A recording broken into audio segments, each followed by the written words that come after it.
une question concernant la revente d'un bien en SCI, qui soit ou alors, ça veut dire la plus-value d'un bien en SCI IR/IS et la plus-value d'un bien s'il est dans un régime de IR. LMNP C'est encore différent ça. ou de nu. Comment ça se passe au niveau du calcul? On achète un bien Ouais. 100 000, Alors, ok, on a remboursé 50 000 et on le revend maintenant 200 000. d'accord, Ok. ok. Et donc on est à la 10e année, on a pris un financement sur 20 ans. Comme ça, c'est assez simple. On l'achète 100 000, on a Oui, j'ai remboursé compris. 50 000 sur 10 ans, on le revend 200 000. Comment ça se passe dans une SCI LIR, dans une SCI LIS et dans un régime LMNP et dans un régime nu? Et qu'est-ce qui se passe par exemple si on passe en nu et en LMNP en cours, par exemple à 5 ans, et qu'on le revend à 10 ans?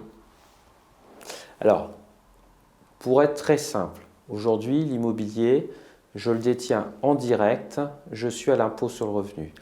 Impôt sur le revenu égale revenu foncier, d'accord? Et en cas de revente égale fiscalité des plus-values immobilières des personnes physiques. Par rapport à ça, je te coupe, mais en général, en cas de revente LIR, peut-être ça rentre dans le revenu global brut, mais souvent c'est prélevé directement chez le notaire, donc ça apparaît. Tu mélanges deux choses, le mode de calcul et le mode de perception de la plus-value, de l'impôt. Mais je calcule. À l'impôt sur le revenu, comment on calcule la plus-value? C'est très simple, c'est le prix de revient notarié, donc 100 000 euros. Je majore d'un forfait de 7,5% de frais de notaire, sans avoir à justifier quoi que ce soit. J'ai le droit de majorer de 15%, si mon immeuble, je l'ai depuis plus de 5 ans, les 100 000 euros. Donc 100 000 plus 7 500 plus 15 000, 122 500. D'accord? Ça détermine la plus-value, le prix de revient de mon immeuble. Je le compare au prix de cession. Donc là, en l'occurrence, on a dit 200 000. Ça veut dire qu'à ce moment-là, j'ai une plus-value imposable de 77 500. Sur cette plus-value, je vais avoir la possibilité de faire un abattement pour durée de détention, abattement qui se calcule d'une certaine façon pour l'impôt sur le revenu et qui se calcule d'une autre façon pour la CSG-CRDS. Avec l'idée, c'est que j'ai une exonération totale de ma plus-value à l'impôt sur le revenu dès que j'ai une détention depuis plus de 22 ans et j'ai une exonération totale de ma CSG dès lors que je l'ai depuis plus de 30 ans. Là, tu parles dans une SCI? Non, je parle à l'impôt sur le revenu, pour l'instant en nom propre, monsieur. D'accord? Si jamais j'ai de la plus-value imposable, là, je suis soumis, pareil, à la flat tax, à 19%, pardon. 19% à l'impôt sur le revenu et CSG 17,20. Que ça soit en nu ou en meublé? Là, je parle du nu. Laisse-moi terminer. Si maintenant je suis dans une SCI qui est à l'IR, le mode de calcul sera exactement le même que ce que je viens de déterminer. Sauf que la SCI, ensuite, répartira le profit de cession en fonction du nombre d'associés. D'accord? Si maintenant ma SCI est à l'IS.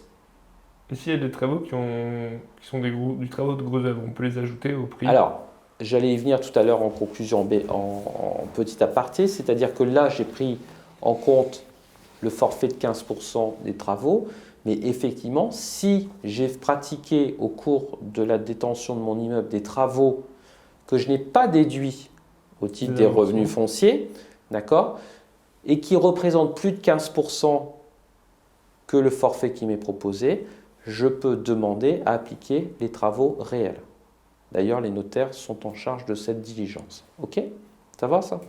Maintenant, si je suis à l'IS, SCIS ou même Société IS, on s'en fiche, là, vous oubliez tout ce que je viens de dire. Comment ça va se calculer? J'ai un prix d'acquisition de mon immeuble, j'ai pratiqué des amortissements déductibles sur le plan fiscal, on va dire 10 ans, 15 ans, 20 ans. 10 ans dans notre cas. 10 ans, mais ça va dépendre, si vous voulez, c'est ce qu'on appelle les amortissements par composant de la structure du bâtiment, le gros œuvre, la toiture, les agencements intérieurs, etc. Mais admettons, j'ai acheté 100 000, au bout de 15 ans, il vaut, allez, on va dire 0, on va dire on l'amortit sur 15 ans, comptablement il vaut 0. Je le revends 200 000, j'aurai une plus-value de 200 000 euros. 200 000 moins 0. Notaire. Non, rien du tout. Parce que déjà été déduit. Rien du tout, exactement. Et donc là, ma société à l'IS va acquitter l'impôt société à 28%, d'accord, sur les 200 000. Première charge fiscale qui sort. Deuxième charge fiscale qui sort, c'est-à-dire que là, l'argent, il reste dans la SCI. Et pour être appréhendé par les associés, il faut faire une distribution de dividendes. D'accord? Qui va être taxé encore une fois. Qui sera taxé à la flat tax. Et dans... Et dernier régime que tu évoques, c'est le régime de la location meublée non professionnelle. Ce régime-là, en non professionnel, ça veut dire que je suis à l'impôt sur le revenu. La plus-value sera calculée exactement de la même façon que à l'impôt sur le revenu, c'est-à-dire avec les abattements par durée de détention. Ok ?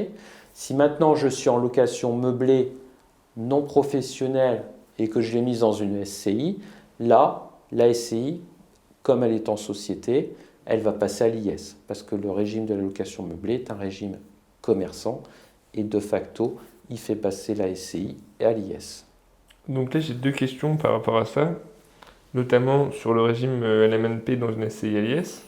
Donc le fait d'être dans LMNP dans une SCI LIS, l'objet social d'une société civile n'est pas de faire un objet de commerce. Oui. Donc est-ce que ça peut entraîner une requalification fiscale? Ben oui, ça veut dire que la SCI passe à l'IS. Non mais si elle est à l'IS, si la société est à l'IS...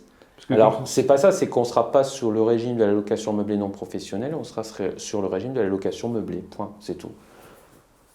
Le LMNP, c'est uniquement réservé aux personnes physiques. Mais de la location meublée courte durée, par exemple, sont une prestation commerciale avec.